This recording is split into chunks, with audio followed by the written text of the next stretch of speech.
A routine route turns suspicious. The early morning sun glowed against the horizon as Sam Parker guided his USPS delivery van through the quiet suburban streets of Bridgewood, Ohio.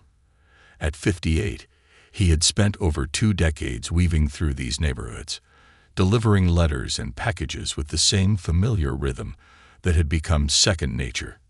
He had seen families come and go, kids grow up, and homes change hands.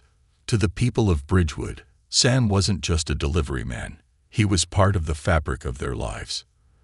The familiar hum of the tires against the pavement filled the silence inside his van as he approached Willow Bend Drive, a small cul-de-sac nestled among towering oak trees. He scanned the names and addresses on his delivery list, pausing when he saw one that seemed new to him. Brent Holloway, 2216 Willow Bend Drive. Sam furrowed his brow. That house had been vacant for months. It had belonged to the Callahans, a retired couple who had moved south to be closer to their grandkids. He remembered seeing a for sale sign in the yard, but last he checked, no one had moved in yet. He pulled up to the curb and turned off the engine, stepping out into the crisp morning air. The house at 2216 Willow Bend looked off. The front lawn was overgrown, weeds sprouting through cracks in the driveway. The blinds were drawn tight over the windows, and there was no sign of movement inside. Strange, he thought. Usually, when new homeowners moved in, there were signs, cars in the driveway, boxes on the porch, maybe even a welcome mat. This house, however, looked as empty as it had when the Callahans left. Sam reached into the back of his van, maneuvering through the neatly stacked packages until he found the one labeled for Brent Holloway. It was medium-sized, lightweight, and sealed tightly with reinforced tape. Something about it made him uneasy, but he shook off the feeling. He approached the door and knocked. The sound echoed against the hollow silence of the home. Nothing. He knocked again, louder this time. Still nothing. Maybe they're out, he muttered to himself. He set the package down, preparing to leave a missed delivery notice when he heard it. A faint noise, barely audible, like the rustling of fabric or a hushed whisper. His hand froze mid-motion. He leaned in, pressing his ear against the door. Then he heard it clearly. A child's voice. "Hello," he called out. "USPS delivery. Is someone there?" Silence. A prickle of unease crawled down his spine. He straightened, glancing around. The house next door had a porch swing swaying lazily in the breeze, but there were no people in sight. No cars passing by. No signs of movement. He was about to turn away when his eyes caught something strange. A piece of white paper, barely visible, wedged beneath the bottom of the package. Frowning, he crouched down and carefully pulled the paper free. It was a torn scrap of notebook paper, covered in uneven, childish handwriting. The words sent a cold chill through his body. "Please help. We are trapped. A and J." Sam's breath hitched. His pulse quickened. What the hell? He immediately scanned the house again, his instincts on high alert. Was this a joke? A prank by some neighborhood kids? Or was it real? He looked at the note again. The handwriting was shaky, hurried, like someone had scrawled it in a rush. Sam's gut churned. He had spent years learning to trust his instincts, and right now, they were screaming at him. He needed to do something. Fast. With his heart hammering, he reached for his phone and dialed 911. The dispatcher's voice crackled on the other end. 911. What's your emergency? This is Sam Parker, a USPS driver. I'm at 2216 Willow Bend Drive. I just found a note under a package. It says someone is trapped inside. I think there might be children in danger. There was a brief pause before the dispatcher's tone turned serious. You said you found a note. Are you certain it's from inside the house? Yes, Sam said, his gaze darting back to the closed door. I heard something. Kids, I think. The house looks abandoned, but I don't know for sure. I need someone here. Now. We're dispatching officers to your location immediately. Please stay where you are." Sam ended the call and took a shaky breath. He wasn't leaving. Not until he knew those kids were safe. Minutes felt like hours as he stood there, ears straining for any sound inside the house. Every muscle in his body was tense, his mind running through every possible scenario. Who were A and J? How long had they been in there? And most importantly, where were their parents? The distant sound of sirens finally broke the silence, growing louder as two police cruisers pulled onto the street. The sight of the flashing red and blue lights sent a wave of relief through him. The first officer to step out was a tall man in his 40s with a strong build and a serious expression. His badge read Officer Klein. "You the one who called?" Klein asked. Sam nodded, holding out the note.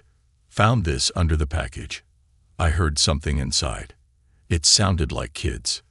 Klein took the note, scanning it before exchanging a look with his partner, a younger officer named Martinez.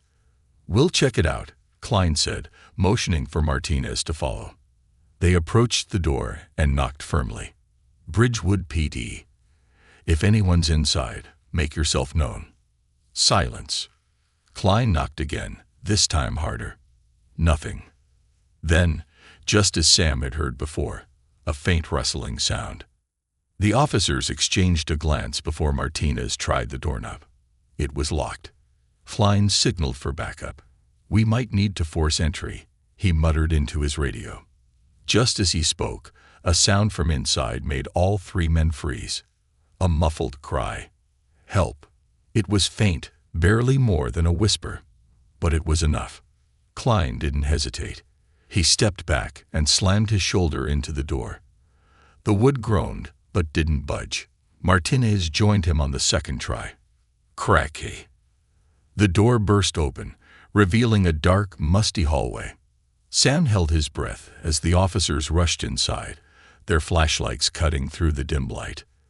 Then came a shout. "Officer down here. We got kids." Sam's heart stopped. He moved toward the doorway, but Klein turned and held up a hand, stopping him. "Stay back." But Sam didn't need to see what was inside to know one thing for certain. Whoever these kids were, whatever had happened in this house, this wasn't just an abandoned home. Something was very, very wrong. And this was only the beginning.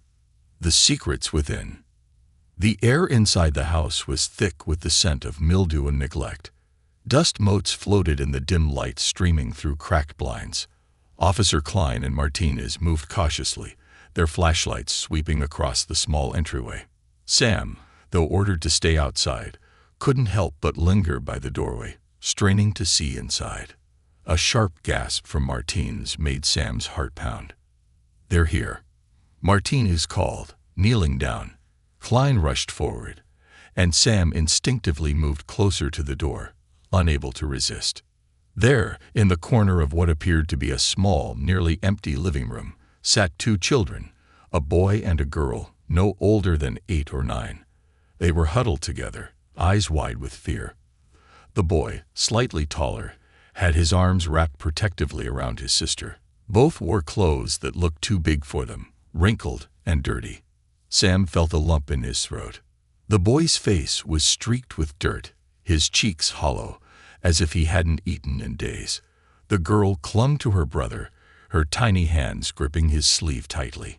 Her hair was a tangled mess, and her lower lip quivered as she looked up at the officers. Klein immediately crouched down, his tone soft. "Hey there, kids. My name's Officer Klein. You're safe now, okay? We're here to help." The boy, still clinging to his sister, didn't respond right away. He looked between Klein and Martinez, then at Sam, as if trying to gauge whether any of them could be trusted. His sharp, dark eyes held something most kids didn't, a deep-rooted wariness, an understanding of danger far beyond his years. Klein tried again. "What are your names, buddy?" The boy hesitated, his voice hoarse, when he finally spoke. "I'm Alex," he whispered. He glanced down at the girl. "This is Jenna." Sam's breath caught. And Jay. The names from the note. He swallowed hard, his grip tightening around his USPS scanner. The pieces were falling into place, and the picture they were painting was terrifying. Klein continued gently. Alex, can you tell us what happened? Why are you and your sister here alone? The boy's lip trembled. He shook his head, eyes darting toward a door at the end of the hallway. Klein followed his gaze. Is someone else here? He asked carefully. Alex swallowed hard, nodding. Klein stiffened, exchanging a look with Martinez. The younger officer immediately reached for his radio. We need backup inside. Possible suspects still in the residence. Sam felt his stomach drop. If the person who left these kids here was still inside, they had no idea what kind of danger they were facing. Martinez kept his voice steady as he spoke into the radio. We need immediate assistance at 2216 Willow Bend. Possible hostage situation. 2 minors recovered, but unknown individual may still be in the residence. Proceed with caution. Klein turned his attention back to Alex. Can you tell us who else is here? Is it your parents? He asked. Alex's face twisted in fear. And no, his voice barely reached above a whisper. He's not supposed to be here. Jenna whimpered, burying her face into her brother's arm. Sam felt a chill creep up his spine. Who? Alex? Klein pressed. The boy's small hands clenched into fists. The bad man. Sam's breath caught. The officers went rigid. Martinez instinctively reached for his holster. Klein's voice was steady but urgent. Where is he now, son? Alex's gaze flickered toward the hallway again. He's in the basement, he murmured. He said he'd be back. The room went deadly silent. Then, Femampi, a noise from the basement. The officers reacted instantly, drawing their weapons. Klein signaled for Sam to step back, but Sam couldn't move. His feet felt rooted to the floor. Another sound, this time louder, like a door creaking open. Then, a dragging noise. A deep, guttural voice echoed up the hallway. Who's here? Jenna let out a terrified sob, and Alex yanked her closer. Martinez cursed under his breath, his hand tightening on his gun. Klein motioned for him to move, and together they crept toward the hallway, their movements calculated and precise. Sam forced himself to breathe, his pulse hammering in his ears. He knew he should leave, step outside where it was safe, but his feet wouldn't move. Then, a shadow appeared in the doorway at the end of the hall. A figure emerged. Sam's stomach clenched. The man was large, his frame imposing. He had greasy, unkempt hair that fell over his face, obscuring part of his features. His clothes were filthy, stained with something dark and unidentifiable. But it was his eyes that froze Sam in place. Wild, sunken, filled with something primal and dangerous. The officers raised their weapons. Hands where I can see them, Klein commanded. The man barely reacted. Instead, he let out a low chuckle, his lips curling into a twisted grin. You shouldn't be here, he muttered, his voice rough like gravel. Martinez took a step closer. Step out of the hallway. Sir, slowly. Keep your hands where we can see them. But the man didn't comply. Instead, his gaze flickered toward the kids. Jenna let out a small, terrified squeak, and Alex tightened his hold on her. Something inside Sam snapped. He moved without thinking. Before he even realized what he was doing, he had stepped forward, placing himself between the children and the man. You need to back off, Sam said, his voice steady despite the fear coiling in his gut. The man's grin widened. Oh, the mailman thinks he's a hero, huh? He took a slow, deliberate step forward. Klein was done waiting. Day one. Now, he bellowed. The man didn't listen. Instead, he moved fast. Too fast. His hand darted into his pocket. Sam's stomach twisted in horror. Gun. The man was reaching for a gun. Then, bang. The gunshot shattered the silence. Sam flinched, his ears ringing. The man staggered back, a stunned expression flickering across his face. Martinez had fired first. The bullet had hit its mark. The man crumpled to the floor. For a long, suffocating moment, no one moved. Then, Jenna let out a wail. Sam turned, immediately dropping to his knees beside the children. "It's okay," he whispered, trying to comfort them. "It's over." Klein and Martinez swiftly secured the scene, checking the man for weapons. Blood pooled beneath him, staining the worn carpet. Sirens wailed outside as more officers arrived. Sam felt his entire body sag with relief. It was finally over. As paramedics entered the house, one of them immediately rushed to check on Alex and Jenna. The boy was shaking, but he clutched his sister's hand tightly. "You did good, kid," Sam told him softly. "You were really brave." Alex looked up at him, his dark eyes filled with something unreadable. Then he whispered, "You found our note." Sam's throat tightened. He nodded. "Yeah, buddy. I found it." Alex exhaled shakily. "I didn't think anyone would." Sam placed a gentle hand on the boy's shoulder. "Well, I did. And you're safe now." Alex swallowed hard, and for the first time, the wariness in his eyes softened. The nightmare was over. But for Sam, he knew this was just the beginning. Something told him that there was more to this story. Much more. Shadows of the past. The flashing red and blue lights painted the suburban street in eerie colors as officers secured the perimeter of 2216 Willow Bend Drive. Sam Parker stood on the curb, still gripping his USPS scanner like it was an anchor tethering him to reality. The events that had just unfolded, the children, the gunshot, the man in the hallway, felt like something out of a nightmare. But it wasn't a nightmare. It was real. And it wasn't over yet. Alex and Jenna sat wrapped in blankets on the back of an ambulance, their small frames still trembling despite the warmth. A kind-looking paramedic kneeled beside them, speaking in a soft, soothing voice. But Sam could see the way their hands clenched the fabric of their blankets, how their eyes darted nervously to the darkened house. They were afraid. Not just because of what had happened, because of what they had been through. Sam knew fear when he saw it, and the kind those kids had. It didn't come from just one bad night. It was built over time, layer by layer, like bricks in a wall. "Mr. Parker." Sam turned to see Detective Rachel Vaughn approaching. Unlike the uniformed officers, she wore a plain black blazer over a fitted shirt and jeans. Her dark brown hair was pulled back into a tight ponytail, and her sharp green eyes locked onto him with an intensity that made it clear she was here to get answers. "I understand you were the one who found the note," she said, flipping open a notepad. Sam nodded. "Under the package I was delivering. It was wedged beneath it." She gestured for him to follow, leading him a few steps away from the chaos so they could talk privately.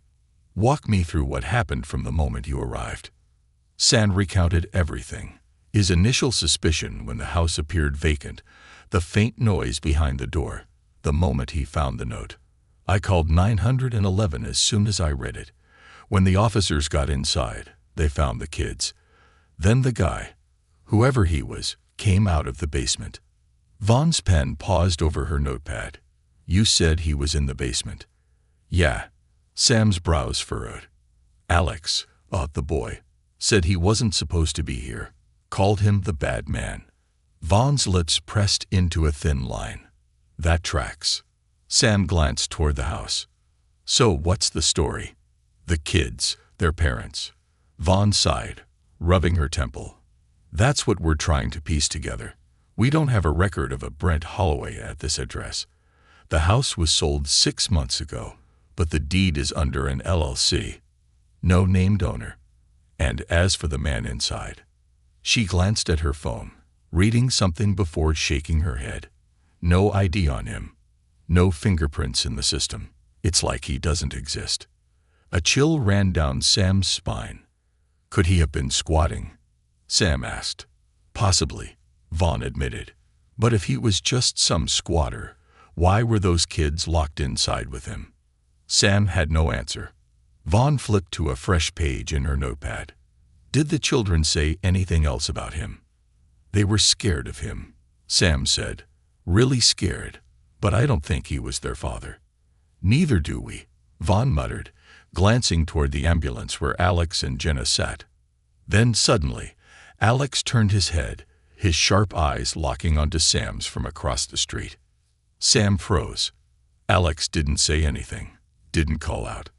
But his look said enough. He wanted to talk. Sam glanced at Vaughn. "I think he might trust me. Let me try." Vaughn hesitated but then nodded. "Go ahead, but be careful." Sam took a deep breath and approached the ambulance. Jenna had dozed off, curled up in the blanket, but Alex sat stiffly, his small hands clenched into fists. Sam crouched beside him. "Hey, kid." Alex looked at him but said nothing. Sam pulled a small notepad from his pocket, the one he used for tracking deliveries, and flipped to a blank page. He placed it in Alex's lap along with a pen. "I get that talking is hard," Sam said gently. "So if you want, you can write it down." Alex hesitated, glancing between Sam and the notepad. Then, slowly, he picked up the pen. Sam watched as the boy's small fingers trembled while he wrote. When he was done, he handed the notepad back. Sam read the words. He wasn't the first. A cold shiver ran down Sam's spine. He looked up at Alex, his voice barely above a whisper. "What do you mean, buddy?" Alex's fingers dug into the blanket, his knuckles white. Then, in an even softer voice, he whispered, "There were others." Sam's pulse pounded in his ears. Others. This wasn't just about these two kids. This was something bigger. Something darker. Sam turned his head and locked eyes with Vaughn. She was watching, and from the way her expression hardened, she had read Alex's lips. She understood. This was no ordinary case, and whatever was happening in that house, it wasn't over. Not even close. The house of vanished children. The moment Alex whispered, "There were others," the weight of his words settled over Sam Parker like a lid blanket. The street, the flashing police lights, the low murmurs of officers, it all faded into the background. He had been right. This wasn't just about Alex and Jenna. Something much worse had been happening inside 2216 Willow Bend Drive. Detective Rachel Vaughn stepped forward, her sharp green eyes locking onto Sam's. She had read Alex's lips too. They didn't need words to understand what this meant. Without hesitation, she knelt in front of Alex, her tone firm but gentle. "Alex," she said carefully, "when you say others, do you mean other kids?" Alex hesitated. Then, ever so slightly, he nodded. Vaughn's jaw tightened. "How many?" Alex's grip on the blanket tightened. He shook his head. "I don't know," he whispered, "but more than us." Sam felt his stomach churn. Vaughn exhaled slowly. She turned toward Officer Klein, who was speaking with other officers near the crime scene. "Klein," she called, her voice urgent. The officer jogged over. "What's up?" "We need a full forensic sweep of the basement," Vaughn said. "I want to know if there were other kids kept here. Signs of restraint, clothing, DNA, anything." Klein's brows shot up. "You think?" "I don't think," Vaughn cut in. "I know. The boy says there were others." Klein's expression darkened. He turned and barked orders into his radio. Within seconds, officers were re-entering the house, weapons drawn, heading for the basement. Sam turned back to Alex. The boy was staring down at his hands, his small fingers fidgeting with the edge of the blanket. He was terrified, but Sam needed to know more. "Alex," he said gently, "can you tell me when the other kids were here?" "Before you and Jenna." Alex hesitated, then nodded. "Some were here before. Some. At the same time." Sam's breath hitched. Vaughn's eyes flickered with recognition. "You mean other kids were here while you were?" Another nod. Sam and Vaughn exchanged glances. That changed everything. Vaughn's voice lowered. "Alex, what happened to them?" The boy's face twisted. He glanced toward Jenna, still curled up, fast asleep, before looking back at them. Then, In a whisper so quiet it was barely audible, he said, "He took them away." A cold shiver ran down Sam's spine. Vaughn's fingers tightened on her notepad. Who took them away? The man in the basement. Alex hesitated. His hands clenched into fists. He said, his voice wavered. He said they were going home. But they never came back. Sam's stomach twisted. Home. They had never come back. That could only mean one thing. Something had happened to those children. Something terrible. The basement. The officers had re-entered the house with forensic teams. Sam stood outside with Vaughn and Alex, waiting, tense, listening to the voices crackling over the police radio.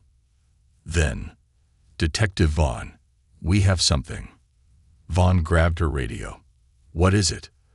There was a long pause before the officer's voice came back tense. "You need to see this." Vaughn and Sam exchanged glances. She turned to Sam. "Stay with the kids." But Alex's small voice cut through the conversation. "I want to go with you." Vaughn hesitated. Sam knelt beside him. "Alex, I don't think you want to see whatever's down there." The boy's jaw tightened. "I need to know." Something in his voice, a quiet determination, made Vaughn pause. Finally, she sighed and nodded. "Stay close." They made their way into the house. The living room was just as Sam had left it, dusty, cold, and empty, save for the worn-out furniture. But as they stepped deeper inside, the air grew heavier, thicker. The basement door stood open. A dim, flickering bulb illuminated the wooden steps leading downward. Sam's stomach twisted at the sight. Alex hesitated at the top of the stairs. He swallowed hard, but to his credit, he didn't back down. Vaughn placed a comforting hand on his shoulder. "You don't have to go if you're scared." Alex shook his head. "I have to." They descended. The temperature dropped the moment they reached the bottom. The basement was larger than Sam had expected, and worse than he had imagined. Chains. There were chains. Rusty, thick chains bolted into the concrete walls, with frayed bits of fabric, child-sized fabric, still attached. A sickening smell filled the air. Sam's throat tightened. Vaughn's flashlight landed on a pile of old, discarded shoes in the corner. Small shoes. Children's shoes. Sam exhaled sharply, pressing a hand to his mouth. There were dozens of them. Klein stood nearby, his face pale, his jaw clenched. "We're still processing the scene. But," he gestured toward the pile, "it's not looking good." Alex's breathing quickened. His hands clenched into fists. Vaughn knelt beside him, her voice soft. "Alex, you were down here before, weren't you?" The boy nodded. She pointed toward the chains. "Were you ever in those?" Alex hesitated before shaking his head. "No, we stayed upstairs." Vaughn frowned. "Then who were they for?" Alex's lip trembled. "The ones before us," he whispered. Silence. Sam felt a wave of nausea hit him. This place. It wasn't just a hideout. It was a prison. And maybe worse. Vaughn turned to one of the forensic officers. "We need a full history on this house. Previous owners, rentals, anything." Sam's mind raced. If Alex and Jenna weren't the first, how many others had there been? And where were they now? The truth was settling over all of them. The man in the basement. He hadn't been the only one involved. Somewhere out there, someone else knew. And they weren't done yet. The missing pieces. The basement of 2216 Willow Bend Drive felt like a tomb. The damp air clung to Sam Parker's skin as he took in the horrifying scene. The chains bolted to the walls, the pile of small, discarded shoes in the corner, and the unmistakable stench of rot lingering in the air. Alex stood frozen beside him, his small hands clenched into fists. Detective Vaughn knelt beside the boy, her voice measured. "Alex," she said softly, "when you were here, did you ever see any of the other kids leave?" The boy swallowed hard. Then he shook his head. A cold, sinking feeling spread through Sam's gut. Klein, who had been standing near one of the basement walls, called out, "Detective, you're gonna want to see this." Vaughn and Sam exchanged a look before heading toward Klein. The officer had his flashlight pointed at the farthest wall of the basement. At first, it just looked like an ordinary cement wall. But then Sam saw it. Deep scratches in the concrete. Scratches made by fingernails. A sick feeling crawled up his spine. Klein ran a gloved hand over the wall, his jaw tightening. "Someone was trying to get out," he muttered. Vaughn exhaled sharply, turning toward the forensic team. "We need a full scan of this basement. Fingerprints, DNA, everything." The lead forensic officer, a woman named Sanchez, nodded. "Already on it, Detective." Sam could feel the horror sinking into his bones. This wasn't just some random case of child neglect. This was something far worse. The man who had been living here wasn't just hiding these kids. He had been holding them. And now they needed to find out why. Alex's story. Sam crouched down beside Alex. The boy's small chest was rising and falling rapidly, his breathing shallow. He was panicking. "Hey, buddy," Sam said gently. "You're safe now, okay? You don't have to be scared anymore." Alex's lip trembled. His dark eyes darted toward the scratches on the wall. "He told us not to go near the basement," he whispered. Sam's stomach twisted. "The man." Alex nodded. "He said, that's where the bad ones went." Sam glanced at Vaughn. The detective's face was unreadable, but her eyes were cold, calculating. "Bad ones," she pressed. "What do you mean?" Alex's fingers tightened around the fabric of his blanket. "He said if we were bad, we'd go down there, and we wouldn't come back." The words hit Sam like a freight train. Alex and Jenna had never been taken to the basement because they had behaved. The others, they hadn't been so lucky. Vaughn's voice was eerily calm. "Alex, did you ever hear anything from down here before today?" Alex hesitated. Then, in a voice barely above a whisper, he said, "Crying." Sam inhaled sharply. Vaughn's gaze hardened. "And did he ever bring them back?" Alex shook his head violently. "No," he choked out. "Once they went down, they were gone." The cold realization settled over them like a suffocating blanket. Those children hadn't just been held here. They had been disposed of, and now they needed to find out where. A deeper investigation. Vaughn straightened, turning to the forensic team.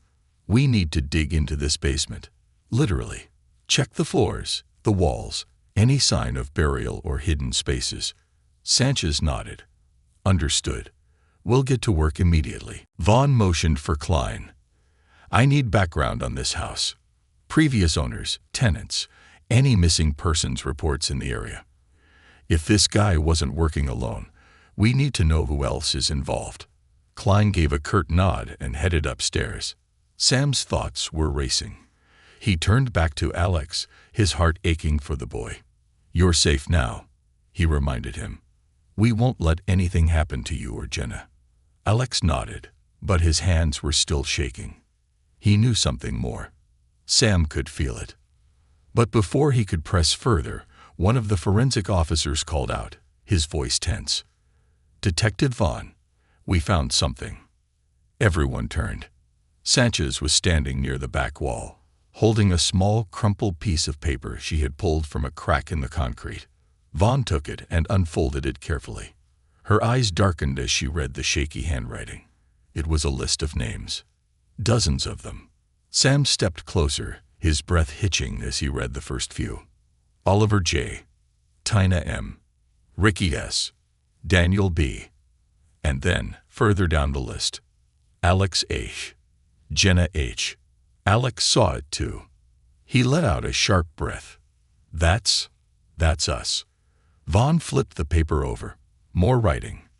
"Next pickup, 3/15. Delivery confirmed by H." Sam's stomach lurched. Pickup. Delivery. Confirmed. This wasn't just one man. This was part of something bigger. The truth uncovered. Vaughn turned to Sanchez. "Bag that for evidence. We need to run these names against missing persons reports." Sanchez nodded. Klein reappeared at the top of the stairs. "Vaughn, we got a problem." Vaughn sighed, pinching the bridge of her nose. "What now?" Klein's face was grim. "We pulled public records on the house." Sam felt a chill before the officer even said the words. "It was purchased 6 months ago by Holloway Properties, LLC. Sam froze. Vaughn stiffened. "Holloway." Klein nodded. "Yeah. And here's the kicker. There's no Brent Holloway listed as the owner." Vaughn's face darkened. Sam felt the blood drain from his face. "Then who owns it?" Vaughn demanded. Klein hesitated. Then he said it. "It's owned by the same real estate group that owns 3 other houses in the area." Sam's heart pounded. Vaughn's jaw clenched. 3 houses. Klein nodded. All of them purchased within the last 2 years. And guess what? Sam could barely breathe as Klein pulled out a file and handed it to Vaughn. She flipped it open and froze. Inside were reports of missing children from different cities, all within driving distance, all from homes owned by the same company. Sam exhaled sharply. This wasn't just one house. This wasn't just one man. It was a network. And it wasn't over. Not even close. The hidden network. The air in the basement of 2216 Willow Bend Drive felt colder now. Heavier. Sam Parker stood frozen, his eyes darting between Detective Vaughn and Officer Klein as the weight of their discovery settled in. This wasn't just one house. It was part of something bigger, something calculated. A network. And if the missing children's reports in that file were connected, then whoever was behind this wasn't just working in one neighborhood. They were operating across multiple cities. Alex clung to the edge of Sam's sleeve, his small fingers twisting into the fabric. The boy didn't speak, but his eyes stayed locked on the folder Vaughn held. His name was on that list. So was Jenna's. And now, it wasn't just about what had happened in this basement. It was about what could have happened. A dangerous connection. Vaughn flipped through the folder, her expression darkening with each turn of the page. "Klein," she said, her voice tight, "tell me these properties have already been investigated." Klein hesitated. "That's the thing," he admitted. "They haven't." Vaughn snapped her head up. "You're telling me 3 other houses, owned by the same shady LLC, haven't even been looked at?" Klein ran a hand over his shaved head, clearly frustrated. "It gets worse. The company behind Holloway Properties, LLC, it's listed under a shell corporation out of Delaware." Sam frowned. "Delaware?" Klein nodded. "Real estate fraud loophole. It means whoever owns these houses is hiding behind corporate protections. We can't track them without a federal subpoena." Vaughn let out a slow breath, her grip tightening on the folder. "We don't have time for that." Sam turned to Alex. "Buddy, you said the man in the basement wasn't the first. Did he ever talk about anyone else? Like someone in charge?" Alex hesitated. Then he nodded. "He got phone calls," the boy whispered. "Sometimes at night. He would go into the basement to talk so we wouldn't hear." Sam's stomach twisted. "Did you ever hear a name?" Alex bit his lip. He called them. Age. A chill ran down Sam's spine. Vaughn turned back to Klein. "Tell me there's somebody we can pull in." Klein flipped through his own notes. "We got a partial ID on the guy who was in the house. He didn't have anything on him, but fingerprints finally came back." Vaughn crossed her arms. "And?" Klein looked up, his face grim. "Gerald Watson. Arrested 12 years ago for child trafficking in Nevada. He got off on a technicality. Charges were dropped." Sam inhaled sharply. "And now he's here." "Not just here," Vaughn said. "Hired." A slow realization settled over the group. Watson hadn't been working alone. He had been employed. A race against time. Vaughn flipped the folder shut. "We need to move on those other properties." Now, Klein nodded. I can put out a call for search warrants, but it's going to take a few hours. Sam's gut twisted. Hours. They didn't have hours. Not when other kids might be trapped in those houses. Sam glanced at Alex. The boy had gone quiet again, his hand still gripping his blanket. But his eyes, they were full of something new. Determination. Alex met Sam's gaze. Then, quietly, said, I know where they are. Everything stopped. Vaughn turned slowly. What did you say? Alex hesitated, then nodded again. The bad man. He swallowed hard. He was supposed to take us somewhere else next. Sam's breath hitched. When? Alex's voice shook. Tomorrow. A cold wave of fear shot through Sam's chest. Vaughn didn't waste a second. Alex, do you know where? Alex nodded. I saw the address on a piece of paper once. It had a star next to it. Klein pulled out his notepad. Can you remember it? Alex thought for a moment. It was Sterling Ridge. Vaughn's eyes went wide. She turned back to Klein. That's one of the properties. Sam felt his pulse skyrocket. That meant right now, as they stood here, kids could be locked inside that house, waiting to be taken away. Waiting for something even worse. Vaughn didn't hesitate. She grabbed her radio. I need a SWAT unit to mobilize for immediate forced entry at 247 Sterling Ridge. Suspected child trafficking in progress. The response was immediate. Copy that. SWAT team en route. Klein turned to Vaughn. You're not seriously going there without backup, are you? Vaughn grabbed her jacket. I'm not waiting. Sam, you're staying with the kids. Sam shook his head. Like hell I am. Vaughn glared at him. You're not a cop. I don't need to be, Sam shot back. Alex trusts me. If there are kids there, they might not come out for you. They'll come out for me. Vaughn studied him for a long moment. Then, finally, she nodded. Let's move. The House of Horror. The convoy of unmarked police cars, SWAT vans, and black SUVs raced down the dark streets towards Sterling Ridge. Sam sat in the back seat of Vaughn's car, gripping his seatbelt as adrenaline pulsed through him. Alex sat beside him, wide-eyed and silent. Sam reached over, giving his shoulder a reassuring squeeze. We're gonna get them out, buddy. Alex nodded but didn't speak. The police radios crackled. Approaching target location. Vaughn's grip on the wheel tightened. ETA. 30 seconds. Sam's heart pounded. This was it. The house came into view. A dark, two-story property surrounded by trees. No porch lights. No cars in the driveway. But something felt off. Then the SWAT captain's voice cut through the radio. We have movement inside. Sam inhaled sharply. Vaughn snatched the radio. Do we have eyes on any children? Negative. Heat signatures suggest multiple occupants, but they're moving. Fast. Sam's pulse spiked. They were leaving. They know we're here, Klein muttered. The SWAT leader's voice boomed over the channel. Go, go, go. Explosions rocked the night as the SWAT team breached the front door. Gunshots rang out. Sam's blood ran cold. It wasn't just another abandoned house. Whoever was inside had been ready. And now, they were fighting back. The last stand. The night erupted into chaos. The echoes of gunfire split the air as the SWAT team stormed 247 Sterling Ridge. Flashbangs detonated inside, sending brief bursts of light through the boarded-up windows. Officers in full tactical gear moved with precision, shouting commands over the screams of those inside. Sam Parker's heart pounded as he crouched behind Vaughn's police cruiser, shielding Alex and Jenna from the action. The boy gripped Sam's sleeve tightly, his breath shaky. Stay down, Sam whispered.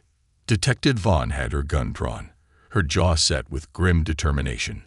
We need to find the kids. Klein's voice crackled through the police radio.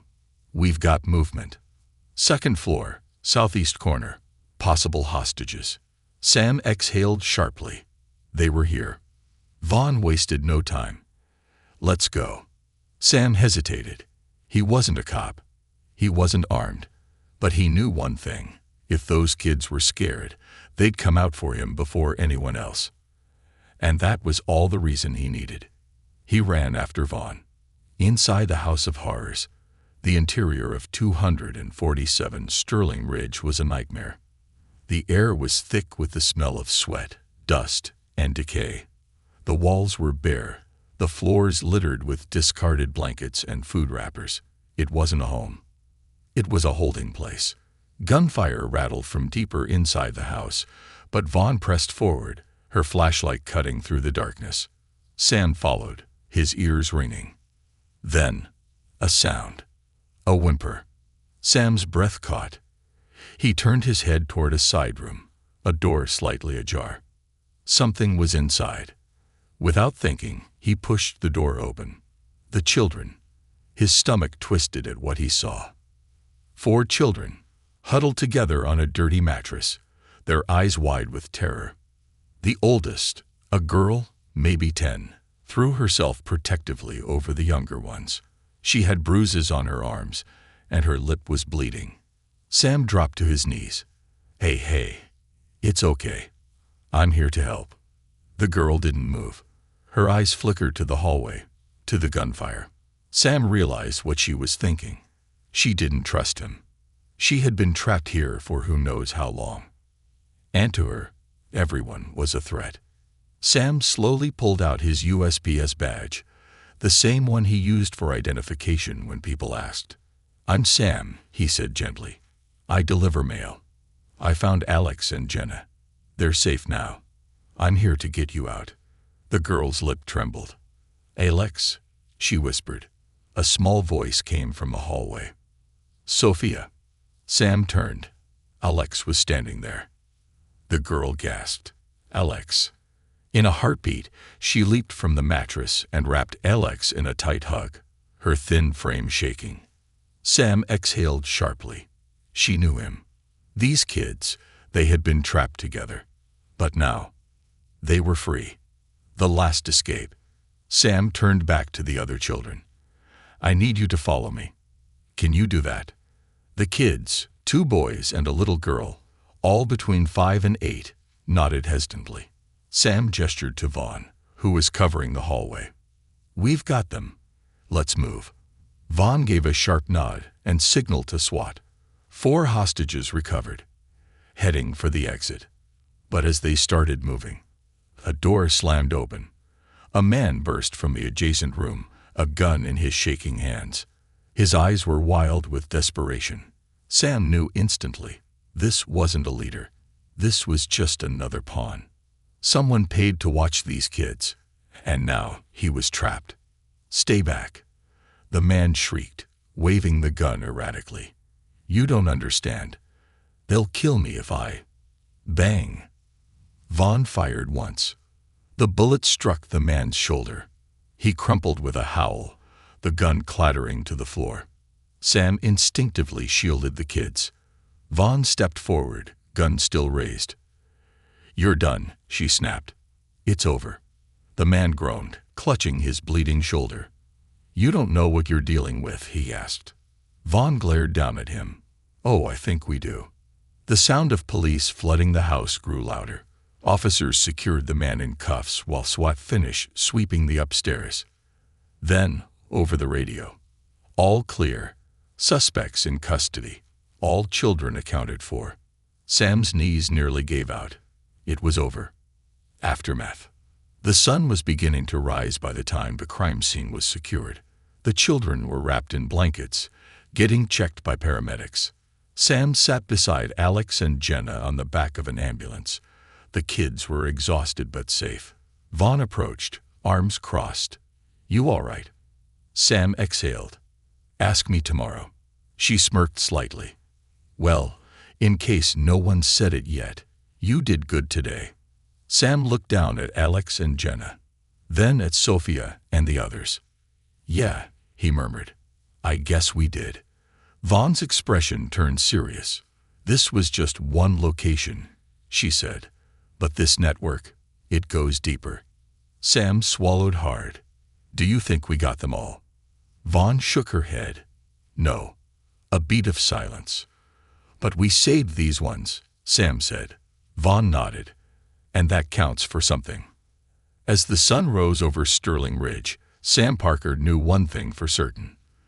The world wasn't always kind. But today, good had won. And that was enough.